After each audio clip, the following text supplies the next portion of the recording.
will not depend on history. Based on recent elections that have taken place, we're experiencing new people, new ideas.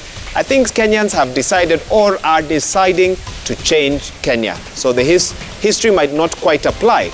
Augustine Chebon, you say, let's take it this way. Which one is risk? Shifting too late or shifting too early? Politics is like gambling. It doesn't matter when you stake. What matters is that, is your bet a winning ticket? I hear young people saying, ni sure bet. Beast KJ Green says, on voter registration, voter apathy results from this hard campaign that in the end, deep state, quote unquote, whoever they wish reign. What is the point of engaging in a zero-sum game? Could that be why young people are not going to register as voters? No name, but you say this. Tell Professor Kagwanja that most governors have been pro-handshake because they fear victimization on corruption allegations. Their true colors will be shown from early next year. Okay, the prof has heard. He'll probably have a response to that. Minor Boy, you say, just like wildebeest politicians are on the move. Some will be drawn. Strong will survive when dust settles. However, it's still early. Game in 90 minutes. Okay. Okay, this is the last one. George Mutuku, politics is not like a mathematical equation which remains unchanged. We are yet to see more defections and more realignments. Herman, I hadn't heard from you before we took that break. I want to come to you now. Even as you give us your final thoughts, why do you think people are not turning out to register as voters as was expected? And why does it seem as if the political class is also not as energized in getting people to go and vote? Yes, they are saying it, but do they mean it? Is it at top on the agenda even as they sell their manifestos? There are many reasons. Top on the list would be the young voters who we want to register today must be approached differently. Yet IBC and the entire political class is approaching them in the way they have approached elections forever. So IBC should also be faulted. They should look at this game by coming up with different strategies, by enlisting the services of professionals who have learned a thing or two about communication, like my brother Baraka Muluka here and others. So they are not doing that. Secondly, the politicians are not playing the role they normally play. Like you say, you don't see the excitement in the air. It doesn't look like something that accompanies registration. It is so low key. The people who would come on board because of that, the excitement in the air, don't even know what's going on. But there are also deeper games here. You want to ask yourself, this apathy between the Tanga and the Kieleweke, who is going to hurt most? Who will suffer most? Because the apathy in voter registration will be carried over to the voting. And remember, somebody among these two, from these two, one person requires serious voter turnout in his base. William Ruto must not only clinch Mount Kenya at over 80%, the turnout must be good enough. So if this apathy spills over into the actual voting and the turnout in Mount Kenya region, which is Ruto's stronghold, then it's like 70%, 75%. Then there's no, he should forget the president. So these are some of the things we are preparing to see. It's really, but it's not good, eh? And you see, there's somebody here, one of your viewers, they have talked about history. And this is one of the challenges we have in this country. People who don't know where they are coming from surely don't even understand where they are. And they will not even know where they are supposed to be tomorrow. I tell young people, this is your country. This country has been messed by your fathers. People of my age have messed this country. And it's up to young people to reclaim their country. The beginning point, much as the politics is not exciting, and the politicians don't give hope. We don't see, they look alike, nobody's seeing them bring any change. Much as that may be the case, they must never give up. The young people should never give up because this is their country.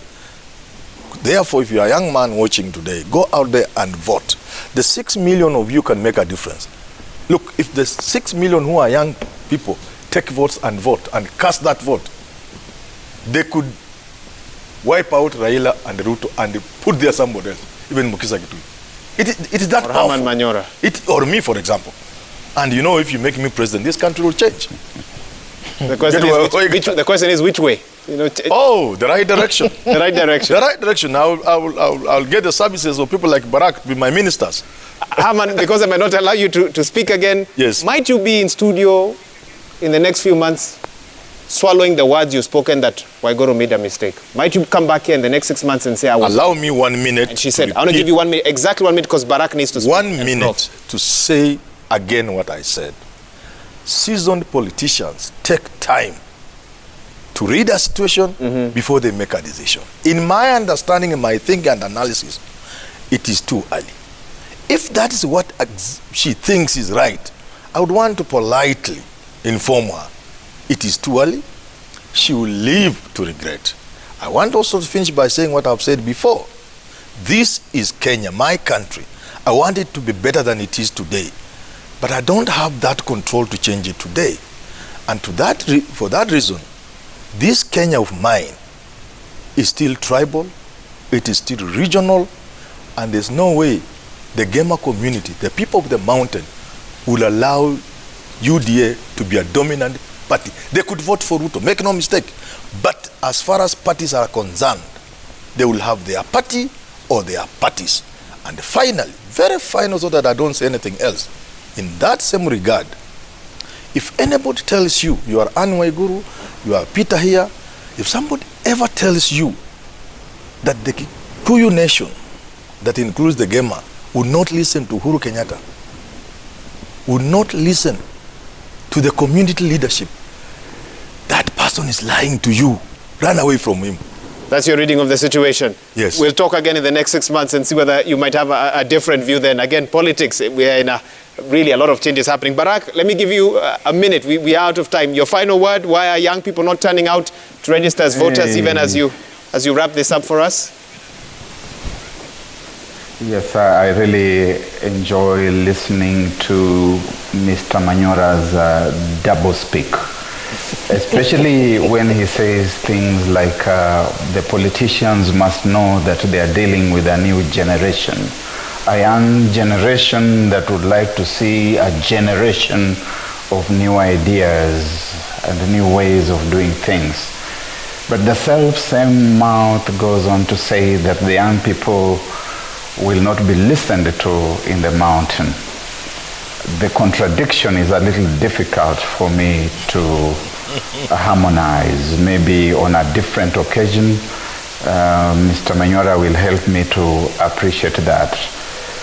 But I do agree with the tweeter who said something about the deep state, about apathy, about cynicism.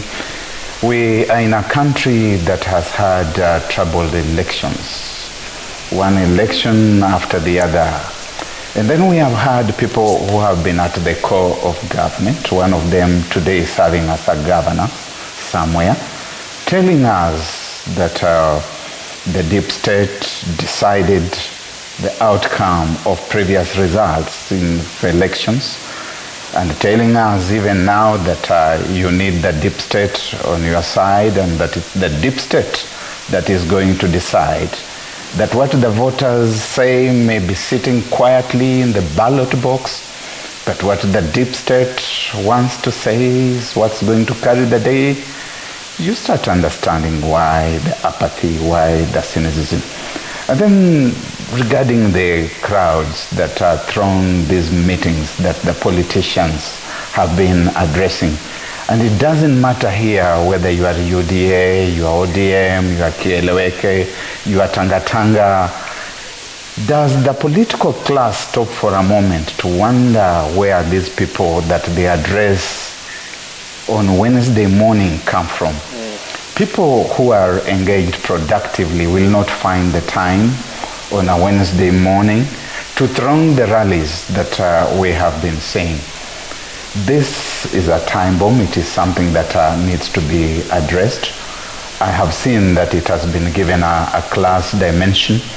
Professor Peter Kagwanja has talked about classes, and of course As a historian, he understands very well that classes were there way before Karl Marx and Friedrich Engels wrote the Communist Manifesto in 1848, that philosophers of Joe, Montesquieu, Jean-Jacques Rousseau, that John, they all spoke about these things. Thomas Paine, they spoke about these things way before Karl Marx and Friedrich Engels. Barack, I'm worried you're giving us a history lesson. The landlord, the landlord was fighting against the serf. That you had the slave against the freeman, the journeyman against the guild master. Briefly, Barack, we're out of time. They will always be there. So conclusively, therefore, we must ask ourselves what the meaning of elections to the young people is before they can decide to go out in big numbers to register. They are perhaps not seeing that they have a role to play. And if they are not seeing that they have a role to play, apathy and cynicism will reign. Thank you, Barack. That's a good place to leave it. Prof, now for you, it's really going to have to be 1 minute. Yeah. The final thought on this, and are there any more surprises in the woodwork, defection-wise? In summary of what we've said is that the terrain in Mount Kenya region is totally new for any political player. Previously, the game revolved around 41 against 1, where the one was Mount Kenya, and everybody mobilized against Mount Kenya. This time, the game is the scramble for Mount Kenya. And that is possibly why the temperatures are low and the voter turnout is low, because when you are in a war situation, people tend to mobilize to a man. Now, this is not the kind of a situation we are in. The game is going to change when political marriages begin to become cemented. I am talking about political marriages at the top, the Musalia Mudavadis, the Kalonzo Musyokas, and the Gideon Mois and the Rutos. When that game now concretizes, that's when you begin to see the movement. That's why we are saying, I think Waiguru moved too early before the game starts. Okay. The game is going to start when that coalition comes in. Remember, in 2002, the game did not start until August, when you now begin to see the defections of Raila Odinga, George Saitoti, Kalonzo Musyoka, and everybody now to the Kibaki side. If you defected in June that year to Kano, then you find that you are left there alone because everybody else has left. It's moving to the other side. So it's good to watch the game and see when it's moving. I like what one viewer said, Prof, as we wrap this up. Game in 90 minutes. Yes. And he felt that... In 90 minutes. In Yes. 90 minutes. Yeah. He felt that a lot could happen. Let me read 2 SMSs as we wrap this up. No name or where you're writing in from, but you say, I pity any leader relying on youth votes. If above 3 million youth are not registering, how many with cards shall not appear at polling stations on voting day? Maybe 50%. And someone else here says, let me see here. Again, no name or where you're writing it from, but you say, seriously, I respect your scholars this evening on the program, but the question is, what number of the electorate are listening to them?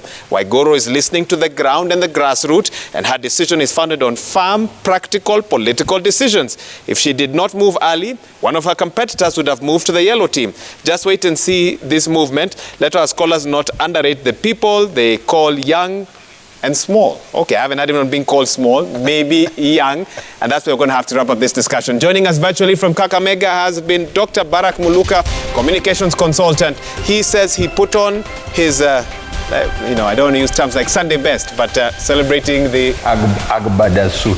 Agbada suit. Remembering that the president is celebrating his birthday for another 40 minutes or so. Thank you so much, Dr. Barack Muluka, for your time this evening. And here in studio, Professor Peter Kagwanja, really incisive analysis of what's happening in the mountain, a policy advisor and strategist, and Herman Manyora, a political analyst who believes that there is more than meets the eye whenever you see such political undertakings. On behalf of the whole team, that's made this broadcast possible. Of course, let us say thank you to you who's tuned in up until this time. We're now going to release you to go and get some rest. Our sign language interpreter this evening has been Yulan Zale. My name is Wahiga Mwaura. Have a good night, and remember, as the game continues, we'll be right here to keep you updated on every move across the political landscape. We'll see you soon.